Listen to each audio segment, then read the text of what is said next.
Inventions that changed the world. You will never guess what the number one invention is. Like and subscribe for weekly videos. In the comments below, list one topic you think should be in a top 10 video and comment if you subscribe to this channel. 10 Time. Technically, time is both a discovery and an invention. Time, as the fourth coordinate of an event, along with length, width, and height, is a natural feature of the universe. But time as a standardized unit of measurement, based on arbitrary human value, is an invention, and it's an important invention, too. Our standardized timekeeping system as we know it today, with 24 hours of 60 minutes apiece, and those in turn of 60 seconds apiece, dates back to a complicated mix of Egyptian, Babylonian, and Greek systems and has been critical in the emergence of our modern, production-based society. Before time became standardized, any process that took time, for example, cooking, fermenting, heating, cooling, etc., was organic, left to general intuitions based on solar position and other phenomena. Timekeeping allowed it, finally, to be done precisely. That is time's greatest gift to society: precision. Now agriculture, medicine, engineering, computing, and every other process critical to our lives can be done with exactness and repeated, again and again, all with the same level of exactness. Just imagine scheduling a life-saving surgery. Instead of scheduling it on the 24th at 3:35 p.m., we'll just do it the day after the moon is halfway big again when the sun has gone down a bit but not too much. Oops, double booked. 9. Space travel. Thus far, space travel has provided humanity with two great gifts: scientific information about our solar neighborhood and symbolic triumphs. But any astrophysicist, futurist, or cosmologist will tell you that space travel will end up giving us more. So much more, in fact, that it is likely to go down in history as the single biggest step our species has ever taken. It is easy to extrapolate from our species' history of expansion, development, and energy usage that we are growing exponentially and will soon demand resources and energy beyond what our home planet can provide. The answer to that problem is our nearest neighboring planets.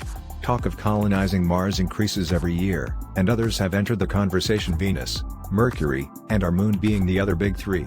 If we continue expanding our numbers and energy demands at our current rate, soon, all four of those bodies will be needed as new homes for the human race. 8. Machine learning. For better or worse, machine learning is going through a renaissance at the moment, and it is beginning to affect our lives in a huge way. We all know that computers store and sort huge amounts of data, but machine learning is the process by which computers use that data to create data of their own. Computers analyze our data's trends, independently adapt to it, and produce their own interpretations. At the moment, we benefit from machine learning most when it comes to navigation, apps like Google Maps and programs that delivery companies use to optimize their route efficiency. It has other common uses, like image recognition and interpretation, but all of its best days are ahead. Machine learning is one foundational basis for artificial intelligence. It will likely soon lead to automatic diagnoses for hospital patients, completely immersive/reactive digital assistants, and high-functioning robots, to name a few. 7. Math has yielded many benefits to humanity, and it is hard to overstate. There are almost no major areas of society that math hasn't either improved or outright created. Without math, there is no measurement, engineering, or physics. And that means no medicine, architecture, advanced technology, or computation. Like time, math is another discovery/invention hybrid due to it being a series of universal constants and relations and a uniquely human interpretation thereof. Its universal nature may be at the heart of its ultimate, final use: communication with alien life. As far-fetched as it may sound, joining a larger cosmic society may be humanity's ultimate destiny. If it is, English, Spanish, and Mandarin will not be our language of choice, it will be math, the universal language. Though no alien species will know Shakespeare, they will certainly know that E equals MC2, and that's a good place to start. 6. The printing press. Although the printing press is the most cliché item to put on this list, we can't ignore it. Gutenberg's printing press wasn't the first automated bookmaking machine. That honor goes to an anonymous Chinese inventor centuries earlier, but it was the easiest, most adaptable, and most inexpensive. The printing press made it useful and popular enough to mass-produce written works, and with it, we were able to pull ourselves out of the Dark Ages. The printing press allowed information to reach larger audiences and fueled an expansion in literacy rates among the lower classes, which helped free knowledge from the hands of the elite and, in turn, fueled political reform and revolution. It also allowed scientists and mathematicians to record their ideas and spread them widely among peers, leading to an unprecedented amount of cooperation and competition, which launched the European Renaissance. 5. The Internet. If knowledge is power, then humanity is more powerful than ever, at least in terms of access. The Internet took the information dissemination of the printing press and cranked it up exponentially. Now, the 50 to 70% of the world's population with Internet access can learn anything at any time, as much or as little as they want. Though 5 minutes in any comments section will show how often Internet users choose not to learn, the opportunity is still there, and that is a modern miracle. I currently have tabs open for articles on Boltzmann brains, Tir Nanog, and chiaroscuro techniques. Don't know what some or all of those are? Thanks to the Internet, you can in seconds.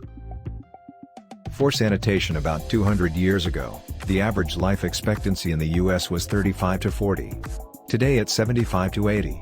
That is a full doubling of life expectancy in just a few generations. You might think this is due to advancements in medicine like antibiotics and vaccines, which are admittedly amazing, but you'd only be maybe 10 to 20% right. The period with the sharpest rise in expectancy, the late 1800s and early 1900s, occurred before the biggest advancements in modern medicine. That rise was due almost solely to improvements in sanitation. Rapidly, we began to care more about clean water, safer foods, sewage management, garbage collection, personal hygiene, sterilization, and air quality. This led to a drastic decrease in infectious diseases and led to an era that has come to be known as the first public health revolution. These same standards are gradually beginning to take hold across the world, and average life expectancies are rising in almost every country, almost every year, thanks in large part to sanitation. 3. Mythology. There is not a single society on Earth that has no recorded mythology. Whether primitive hunter-gatherers in unexplored jungles or first-world empires home to mega-metropolises, all of us have created a mythology for ourselves. The oldest known myth is the Epic of Gilgamesh, a Mesopotamian/Sumerian king and adventurer, and it is 3,000 to 4,000 years old. After that, we have voluminous records of gods, heroes, and fables from the Greeks, Norse, Egyptians, Hindus, Abrahamic religions, Native American tribes, and dozens of other sources. Mythology serves a myriad of purposes, but the most common theme is to teach us and give us meaning. The human mind is a complex computer designed to formulate patterns and extrapolate them farther, and mythology is that computer working at its peak. The great myths are universal and yet transcendent, and billions of people find their life's calling in service to religion and mythology. After all, what good is a long life full of information and technology if it doesn't have meaning? 2. The scientific method. For all that mythology allows us to reach the heavens in our minds, it's science that keeps us grounded here on Earth. Well, that and literally getting us to the stars, too. Science, which we tend to think of as a sum of information and technology, is just a simple investigation approach. We call that approach the scientific method, and it really just entails asking questions, guessing at the answers, testing, and revising those guesses based on the test results. It's that simple, so simple in fact that we do it every day without noticing, but the standardization of that process has completely revolutionized the world around us. All the information we gather, we test based on more information, and it's lead us to all the truths we have, whether they're personal truths like your favorite breakfast sandwich or universal truths like the Planck constant. The scientific method is the foundation of such a large percentage of our civilization that there might not be a single better invention. Well, except 1. Dessert. Okay, just hear me out. It's easy to extol the virtues of inventions that enable and enhance our technology, communication, and search for meaning. Still, there's one aspect of life whose inventions deserve more attention: joy. That's where dessert comes in. Whenever the first dessert took place, it marked a huge step forward for our species. Life, as a rule, hunts and eats for necessity. Every choice and action is solely for the sake of survival. Then one of our ancestors took a minute to look around, realized that they had plenty, and began eating not for energy, but for pure bliss and celebration. That is still dessert's role today. We have cake to celebrate our birthdays, we get ice cream after a fun day out, our kids get candy bars for being well behaved. Dessert is the culmination of all our hard work and the rewards reaped from all that we've sown. The day we started eating dessert is the day we officially transitioned from survivors to thrivers.